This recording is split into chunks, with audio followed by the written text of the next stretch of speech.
In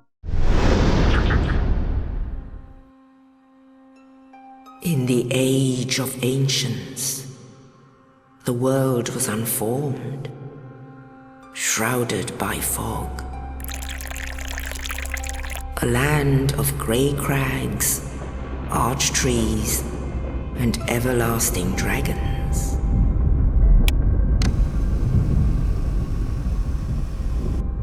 But then there was fire, and with fire came disparity.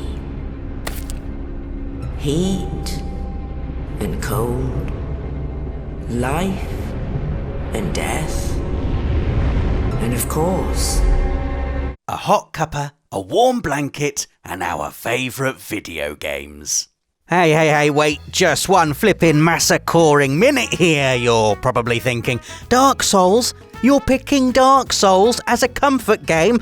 And no, I'm not actually, Nathan is. I threw this topic open to everyone on the team after we made a similar video 3 years back, and Nath went for From Software's now legendary trial and error 'em up, which I thought was interesting because it made me realise there are many different ways you can relax with a video game. Personally, I'm all about beautiful settings, friendly characters and nice music, and don't worry, there's loads of that later in the video. But Nathan's pick is more about comfort derived from rhythm and familiarity. You have to be in the zone when you play Dark Souls, don't you? As if you're tuning in to some elusive frequency of consciousness set aside for tackling super hard bosses, and then, when you inevitably die, going over the same chunk of virtual geography again and again until your ability to kill every enemy within it is polished to perfection. And there is comfort in that, isn't there? These pockets of Dark Souls become both your practice arena and also your sanctuary, a safe space in which you are the master of everything. You start to enjoy the familiarity, taking pride in your ability to expertly traverse every leap and climb, to evade all the traps and hidden enemies that have long since ceased to surprise you. Then, with a swell of triumph, you break through the boss and move on to the next area where the process starts over. So comforting, apparently. Next up, it's Katamari Forever, and if Dark Souls is about zoning in, this is very much on the zoning out end of the concentration scale. Rosie picked this one, if you hadn't guessed, and the comfort and warmth derived from Katamari Forever is pretty obvious. It's colourful, eventually, it's lovably eccentric, has fun music, and crucially, it's really very simple. Roll around and make stuff stick. That is it. A wonderfully simple premise, beautifully executed. Katamari Forever is pure sensory pleasure distilled into video game form. I'm no scientist, but I'd wager the section of the brain activated when growing this spongy ball of happy junk is the same bit that lights up when you pop bubble wrap, or step on crunchy autumn leaves, or watch pottery being made, or write the word little over and over and over again in your notebook. Everyone does that, yes? Look, I like the way it just flows out of the pen. Shut up! Next!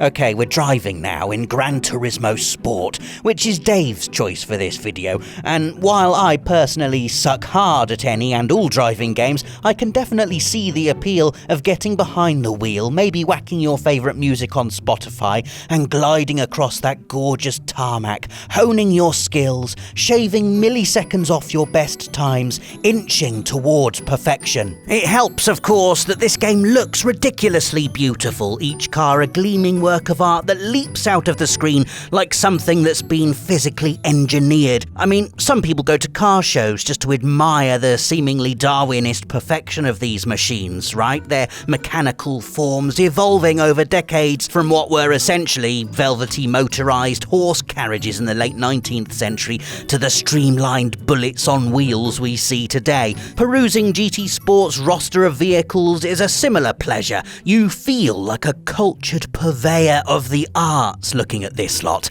Then you get them on the track and you can almost feel the air rushing past. Familiarity is another key factor here, much like Dark Souls. Seriously, can everything be compared somehow to Dark Souls? It's honestly the everything tastes a bit like chicken of video games, isn't it? Anyway, just like the repetition of Dark Souls, where you learn and master certain bits of certain areas, in GT Sport you learn and master the tracks, every kink, every sweeping bend, every straight. You'll know when to brake, when to floor it, and when to bask in the glory of that perfect replay you've just created. Lovely. Okay, entry 4. Comforting. What's really comforting? I know, being on a ship at night in the rain, hiding from heavily armed Russian soldiers. This is Metal Gear Solid 2. Specifically, the tanker section of Metal Gear Solid 2, a pitch-perfect slice of cinematic stealth action that I've played to the point of exhaustion.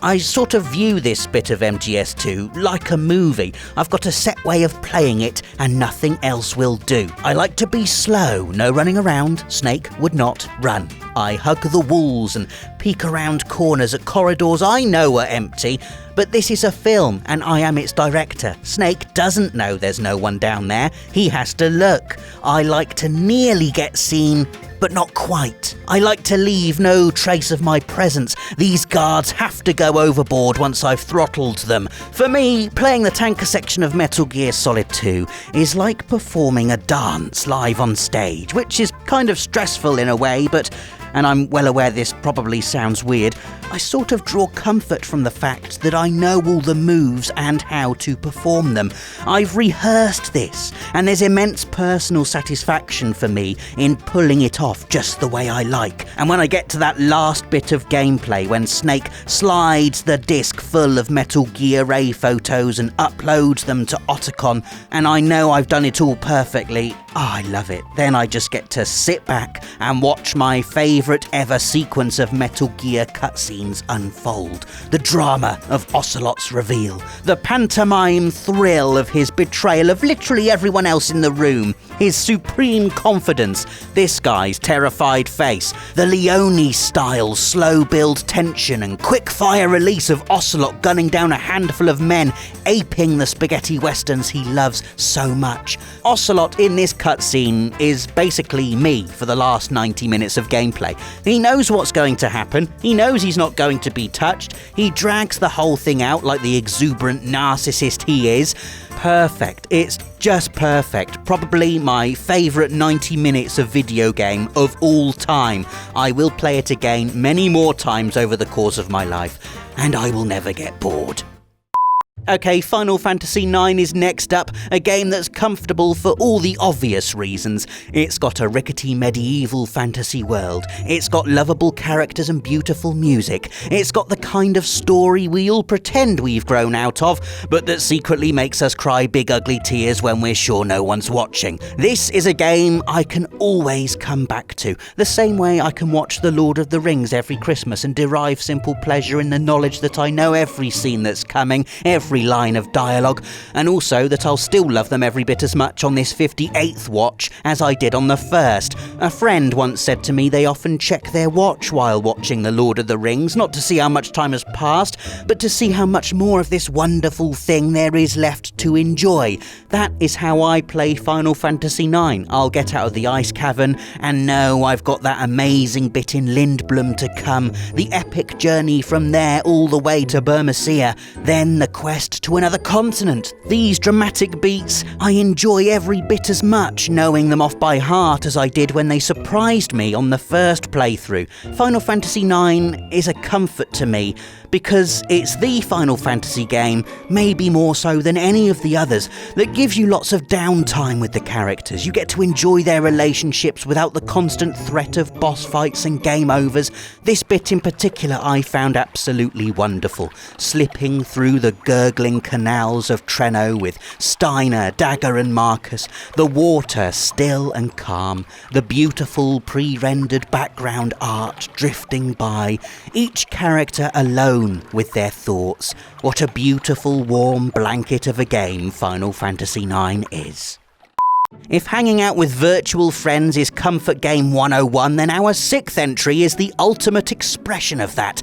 Persona 5 Royal is my go-to game when I want a hyper-stylish JRPG battle system and one of the best written stories in gaming history, yes, but also when I just want to chill the heck out for an hour or so. I mean, when you put it on paper, it does kind of sound like Chores the game, but there's a therapeutic quality to, say, learning to make coffee, or just going to school and attending class, that really helps me unwind. More than that, it's like tidying up my brain mess. All those jumbled thoughts, let's tidy you up and put you in these neatly ordered drawers. All those stresses and worries in the bin. I can easily sit and play Persona 5 in much the same way I might listen to a podcast or read a book.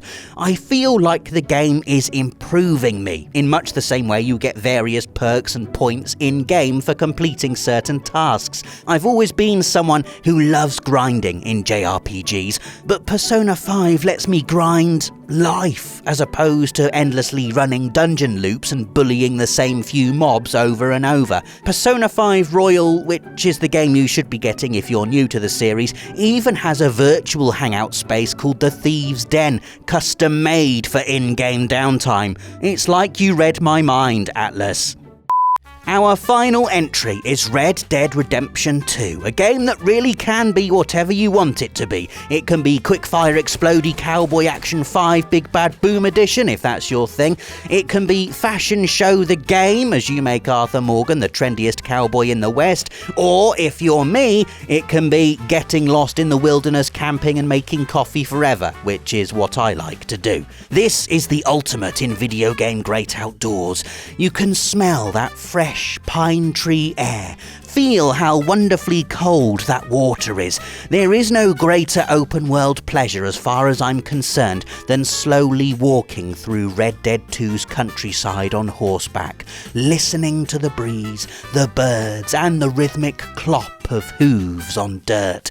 Then I like to dismount, take a stroll to a nice spot, set up camp, maybe craft a few things, and then sit by the fire gazing at the stars. I could do this forever, honestly. Then in the morning, it's time to make coffee. That is the rule. Every day in Red Dead Redemption 2 starts with coffee for me, otherwise I get proper cranky and have to go into town and leaf through the nearest shop catalogue just to calm down. Oh man, I love this. I love how slow and deliberate it is. I like taking a jar off the shelf, examining it, deciding, nah, and gently setting it back.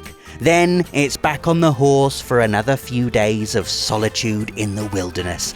Utter heaven. So there you have it, 7 calming comfort games guaranteed to cheer you up. Let us know your own comfort games in the comments, give us a like if you enjoyed the video, and click that notification bell to make sure you're always up to date with everything from the world of PlayStation.